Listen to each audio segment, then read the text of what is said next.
ಇವತ್ತು ಬಹಳ ವಿಶೇಷವಾದ ಒಂದು ದಿನ. ಸ್ವಾಮಿ ವಿವೇಕಾನಂದ ಅವರ ಏನು ವಿಶ್ವ ಯುವ ದಿನ ಅಂತ ಆಚರಣೆಯನ್ನು ಮಾಡ್ತಾರೆ. ಅವರು ಹೇಳಿದಂತೆ ಏಳಿ ಏಳಿ ಸುದೀರ್ಘ ರಾತ್ರಿ ಕಡೆಯಂಟು ಸಾಗುತ್ತದೆ, ಅರುಣೋದಯ ಆಗುತ್ತದೆ, ಅಬ್ಬರ ಮೇಲೆದ್ದಿದೆ ಜನರು ಕರೆದಕ್ಕಲಾರದು.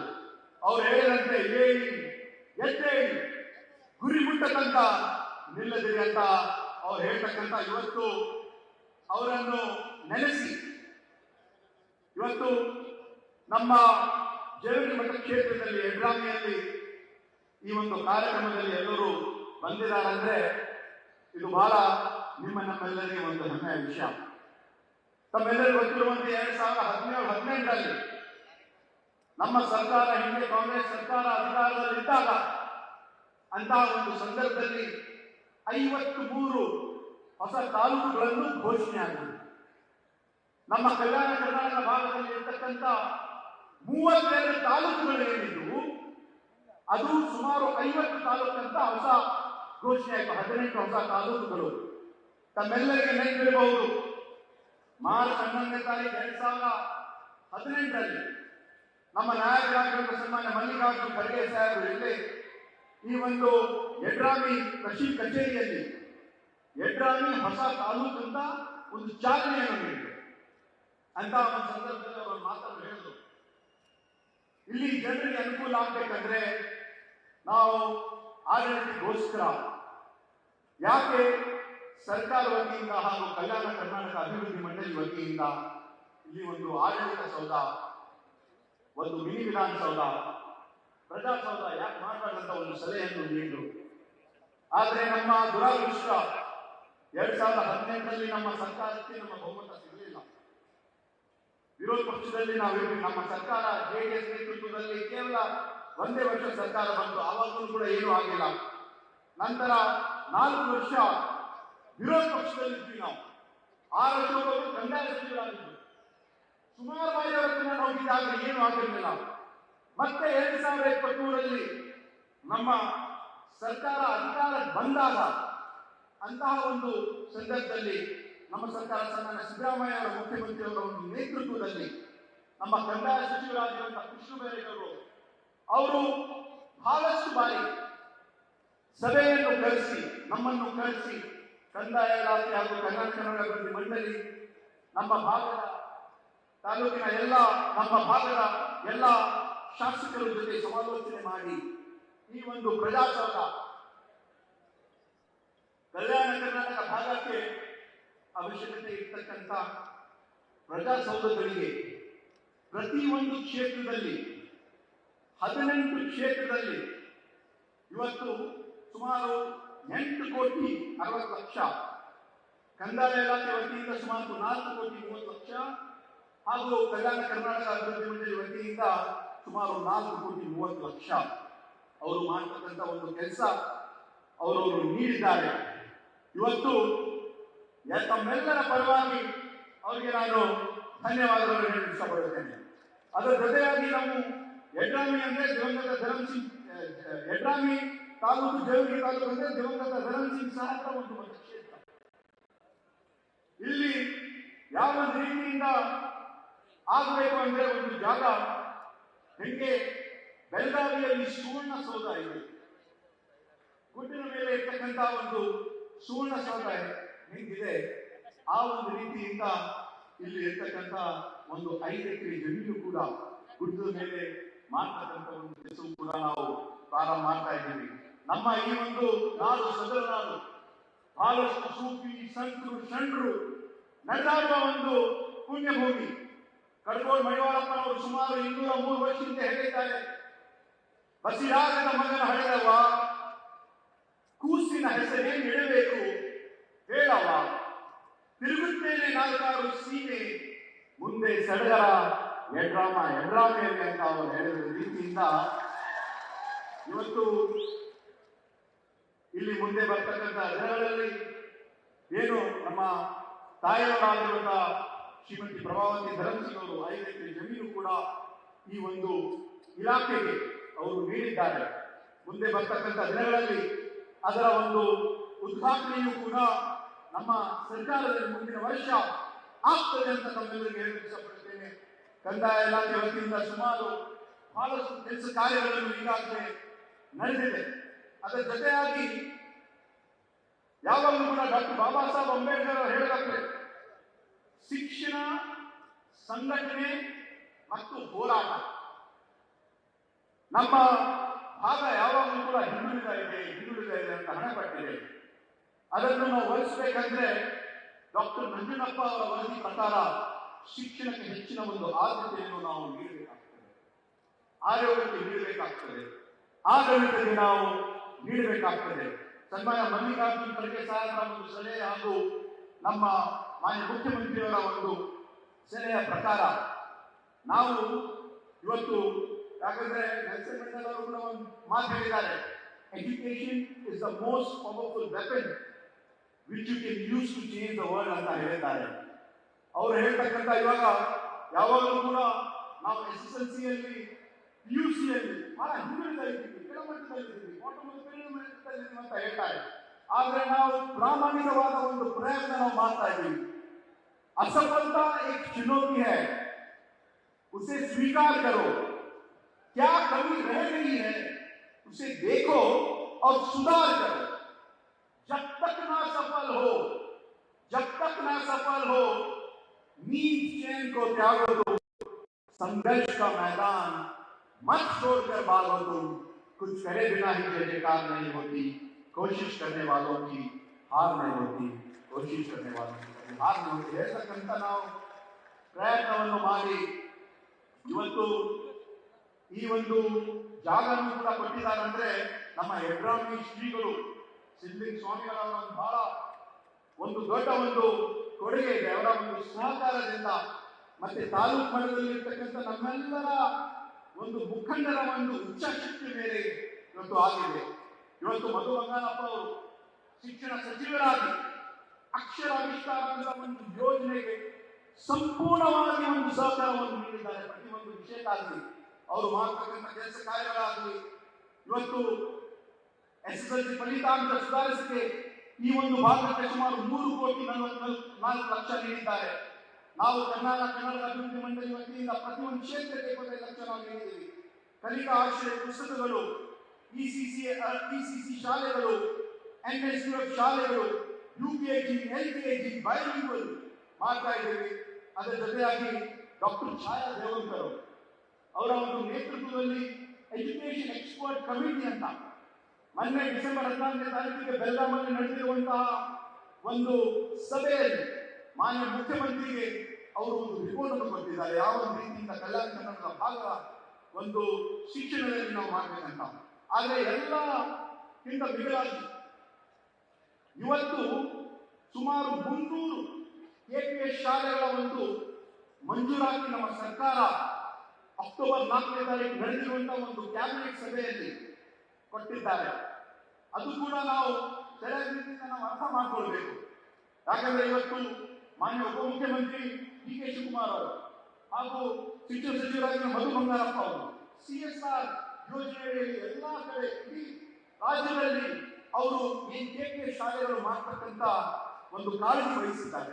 ಯಾಕಂದ್ರೆ ಇವತ್ತಂತ ಕರ್ನಾಟಕ ರಾಜ್ಯದಲ್ಲಿ ಇರ್ತಕ್ಕಂಥ ಕೇವಲ 247 KPS ಶಾಲೆ, ಮತ್ತೆ ಕಲ್ಯಾಣ ಕರ್ನಾಟಕದಲ್ಲಿ ಅದರಲ್ಲಿ ಕೇವಲ 60 ಅಷ್ಟೇ. ಈಗ ಮುಂದಿನ ಒಂದು 1.5 ವರ್ಷದಲ್ಲಿ 360 ಆಗ್ತದೆ. ಹಿಂದಿನ ವರ್ಷ 2024-25ರಲ್ಲಿ ನಾವು ಪೈಲಟ್ ಪ್ರಾಜೆಕ್ಟ್ ಮಾಡಬೇಕಂತ ನಾವು ನಮ್ಮ ಮತಕ್ಷೇತ್ರದಲ್ಲಿ ನಾವು ಪ್ರಾರಂಭ ಮಾಡಿದ್ವಿ. ಅದರಲ್ಲಿ ಈಗಾಗಲೇ ಸುಮಾರು ನೆಲೋಗಿ, ಜೇವರ್ಗಿ, ಕಲ್ಲೂರ್ಗೆ, ಮತ್ತೆ ಕಲ್ಲೂರ್ಗೆ, ಅರಳಗುಂಡಿ, ವಿಜಯಗಿರಿ, ಮಳ್ಳಿ, ಬೀಳ್ವಾರ್, ಹರ್ನೂರ್ ಈಗಾಗಲೇ ಕೆಲಸ ಪ್ರಾರಂಭ ಆಗ್ತಾ ಇದೆ. ಮುಂದೆ ಬರ್ತಕ್ಕಂಥ ಈ KPS ಶಾಲೆಗಳನ್ನು ನಾವು ಮಾಡ್ತಾ ಇರೋದು ನಮ್ಮ ಸರ್ಕಾರ ಮಾಡ್ತಾ ಇರೋದು ಸಾಮಾನ್ಯ ಮಾತಲ್ಲ. 2 ಗ್ರಾಮ ಪಂಚಾಯತ್ ನಡುವೆ ಒಂದು ಶಾಲೆ, ಸುಮಾರು 3ರಿಂದ 5 ಕೋಟಿ ವೆಚ್ಚದಲ್ಲಿ UKG, LKG ಇಂದ ಪ್ರಾರಂಭ ಮಾಡಿ ಫಸ್ಟ್ ಸ್ಟ್ಯಾಂಡರ್ಡ್ ಟು 7, 7 to 10, 11, 12 ಅಂತ PUC ಕೂಡ ಅದರಲ್ಲಿ ಇರ್ತದೆ. ಜನರಿಗೆ ಎಲ್ಲ ಪೀಠೋಪಕರಣಗಳು, ಸ್ಮಾರ್ಟ್ ಕ್ಲಾಸಸ್, ಲ್ಯಾಂಗ್ವೇಜ್ ಲ್ಯಾಬ್ಗಳು, ಇನ್ನೋವೇಷನ್ ಲ್ಯಾಬ್ ಏನೇನು ಅವಶ್ಯಕತೆ ಎಲ್ಲವೂ ಕೂಡ ಇರ್ತದೆ. ಇದು ನಮ್ಮ ಸರ್ಕಾರ ಒಂದು ಪ್ರಾಮಾಣಿಕವಾದ ಒಂದು ಪ್ರಯತ್ನ. ಮಾನ್ಯ ಮುಖ್ಯಮಂತ್ರಿಯವರು, ಶಿಕ್ಷಣ ಸಚಿವರು ಎಲ್ಲರೂ ಸೇರಿ ಒಳ್ಳೆಯ ರೀತಿಯಿಂದ ಅದು ಮಾಡ್ತಾ ಇದ್ದಾರೆ. ಮತ್ತು ವಿಶೇಷವಾಗಿ ಇವತ್ತು ನಮ್ಮ ಭಾಗದಲ್ಲಿ ಏನು ಮಲ್ಲಾಬಾದಿ ನೀರಾವರಿ ಯೋಜನೆ ಮಾನ್ಯ ಉಪಮುಖ್ಯಮಂತ್ರಿಯವರು ಹಾಗೂ ಜಲಸಂಪನ್ಮೂಲ ಸಚಿವರು ಸಮಾನ ಡಿ ಕೆ ಶಿವಕುಮಾರ್ ಅವರು ಮೇ 1ನೇ ತಾರೀಕು MP ಚುನಾವಣೆಗೆ ಅವರು ಬಂದಿದ್ರು. ಅಂತ ಒಂದು ಸಂದರ್ಭದಲ್ಲಿ ಅವರು ಹೇಳಿದ್ರು, ಮಲ್ಲಾಬಾದಿ ನೀರಾವರಿ ನಾವು ಯಾವ ಕಾರಣಕ್ಕೂ ನಾವು ಮಾಡ್ತೀವಿ. ನಮ್ಮ ಮತಕ್ಷೇತ್ರದಲ್ಲಿ ಈ ಒಂದು ಭಾಗದಲ್ಲಿ ಇರ್ತಕ್ಕಂಥ ಸಾವಿರಾರು ಎಕರೆ ರೈತರಿಗೆ ಅನುಕೂಲ ಆಗ್ತಕ್ಕಂಥ ಒಂದು ಕೆಲಸ ಕಾರ್ಯ ಅದನ್ನು ಕೂಡ ಸಂಪೂರ್ಣವಾಗಿ ಪೂರ್ಣವಾಗಿ ಟೆಂಡರ್ ಪ್ರಕ್ರಿಯೆ ಎಲ್ಲವನ್ನೂ ಮುಗಿದಿದೆ. ಸನ್ಮಾನ್ಯ ಮುಖ್ಯಮಂತ್ರಿ ಆಗಿರುವಂತಹ ಸಿದ್ದರಾಮಯ್ಯ ಅವರು ಅಧಿವೇಶನದಲ್ಲಿ ಅವರು ಕೂಡ ಹೇಳಿದ್ರು, ನಾನು ಮುಖ್ಯ ಸಚಿವನಾಗಿ ಇದ್ದೆ, ಅವ್ರು ಹೇಳಿದ್ರು ಬಿಜೆಪಿಯವರು ನೀವು ಯಾವ ಕಾರಣಕ್ಕೂ ಮಾಡಲ್ಲ, ನಾವು ಅಧಿಕಾರಕ್ಕೆ ಬರ್ತೀವಿ, ನಾವು ಮಾಡ್ತೀವಂತ ಸನ್ಮಾನ್ಯ ಸಿದ್ದರಾಮಯ್ಯವರು 2027ರಲ್ಲಿ ಬೆಳಗಾಂ ಅಧಿವೇಶನದಲ್ಲಿ ಹೇಳಿದ್ರು. ನುಡಿದಂತೆ ನಡೆದಿರುವಂತ ನಮ್ಮ ಸರ್ಕಾರ ಆ ಕೆಲಸವನ್ನು ಮಾಡಿದ್ವಿ. ಮುಂದೆ ಬರ್ತಕ್ಕಂಥ 2-3 ತಿಂಗಳಲ್ಲಿ ನಾವು ಎಲ್ಲ ಗಣ್ಯಮಾನ್ಯರನ್ನು ಕರೆಸಿ ಅದರ ಒಂದು ಕೆಲಸವೂ ಕೂಡ ನಾವು ಪ್ರಾರಂಭ ಮಾಡ್ತೀವಿ.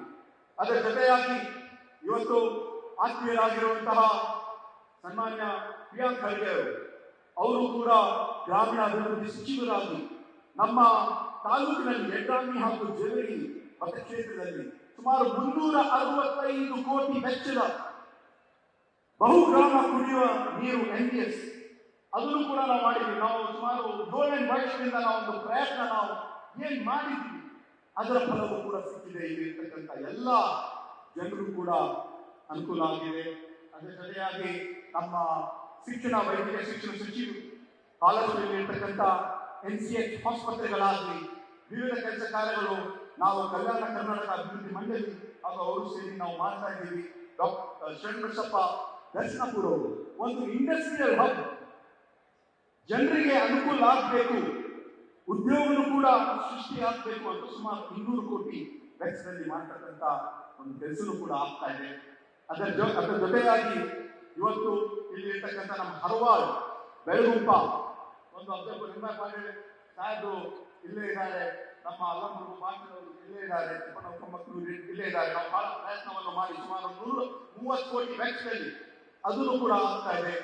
ಅದರ ಜೊತೆಯಾಗಿ ಇವತ್ತು ಸುಮಾರು 900 ಕೋಟಿ ವೆಚ್ಚದಲ್ಲಿ ಇರ್ತಕ್ಕಂಥ ಕೆಲಸ ಕಾರ್ಯಗಳು, ಸುಮಾರು 900 ಕೋಟಿ ವೆಚ್ಚದಲ್ಲಿ ಅಕ್ಷರ ಆವಿಷ್ಕಾರ, ಆರೋಗ್ಯ ಆವಿಷ್ಕಾರ, ಉದ್ಯೋಗ ಆವಿಷ್ಕಾರ, ಅಲ್ಪಸಂಖ್ಯಾತರ ಅಭಿವೃದ್ಧಿ, ಹಿಂದುಳಿದ ವರ್ಗದ ಅಭಿವೃದ್ಧಿ, ಶೋಷಿತ ಜನಾಂಗದ ಅಭಿವೃದ್ಧಿ, ಪ್ರಜಾಸೌಧ, ಮತ್ತೆ ಜಲ ಆವಿಷ್ಕಾರ, ರೈತರಿಗೆ ಗೋದಾಮುಗಳು, ಇಂಡಸ್ಟ್ರಿಯಲ್ ಮತ್ತು ಹಲವಾರು ಯೋಜನೆಗಳಲ್ಲಿ ನಮ್ಮ ಈ ಒಂದು ಭಾಗದ ಒಂದು ಅಭಿವೃದ್ಧಿಯ ಒಂದು ಪರ್ವವು ಕೂಡ ಪ್ರಾರಂಭ ಆಗಿದೆ.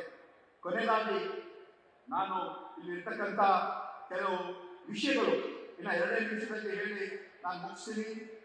ಯಡ್ರಾಮಿ ಪಟ್ಟಣದ ಒಂದು ಸರ್ವೆ ನಂಬರ್ಗಳಾದ 447, 237, 230 ಸುಮಾರು 35-40 ವರ್ಷದಿಂದ ಮಾನ್ಯ ಸಚಿವರು ಈ ಜನ ಇದ್ದಾರೆ.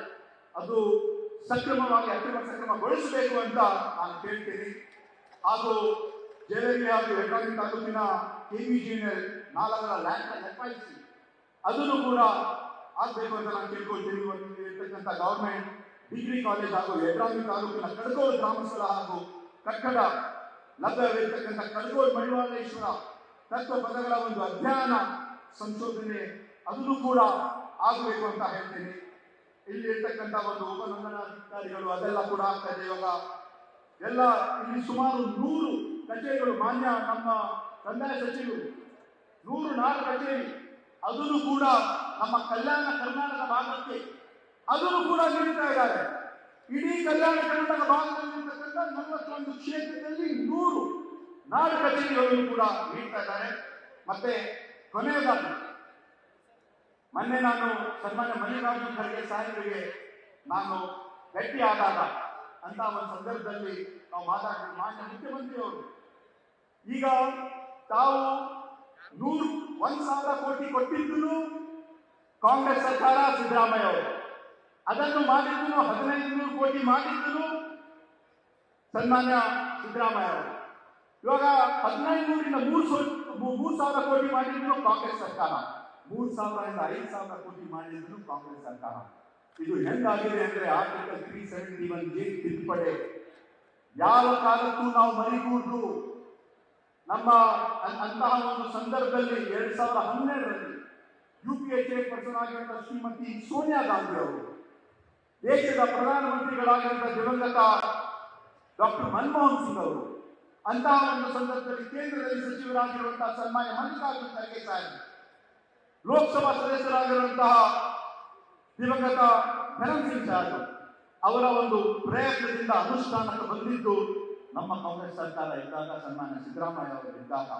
ಅದಕ್ಕಾಗಿ ಈ ಪ್ರತಿ ವರ್ಷ ಸರ್ ಲಾಸ್ಟ್ ಕೊನೆಯದಾಗಿದೆ 2020-25ರಲ್ಲಿ ತಾವು 5,000 ಕೋಟಿ ಕೊಟ್ಟಿದ್ವಿ. ಆವಾಗ ಬಜೆಟ್ನ ಗಾತ್ರ 3,71,000 ಕೋಟಿ. ಹಿಂದಿನ ವರ್ಷ ಬಜೆಟ್ ಗಾತ್ರ ಇದ್ದಿದ್ದು 4,90,549 ಕೋಟಿ.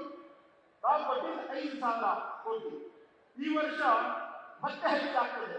ದಯವಿಟ್ಟು ನಾವು ಮಾಡ್ತಕ್ಕಂಥ ಕೆಲಸ ಕಾರ್ಯಗಳು SR ರೇಟ್ಸ್ ಎಲ್ಲ ಬಹಳ ಆಗ್ತದೆ.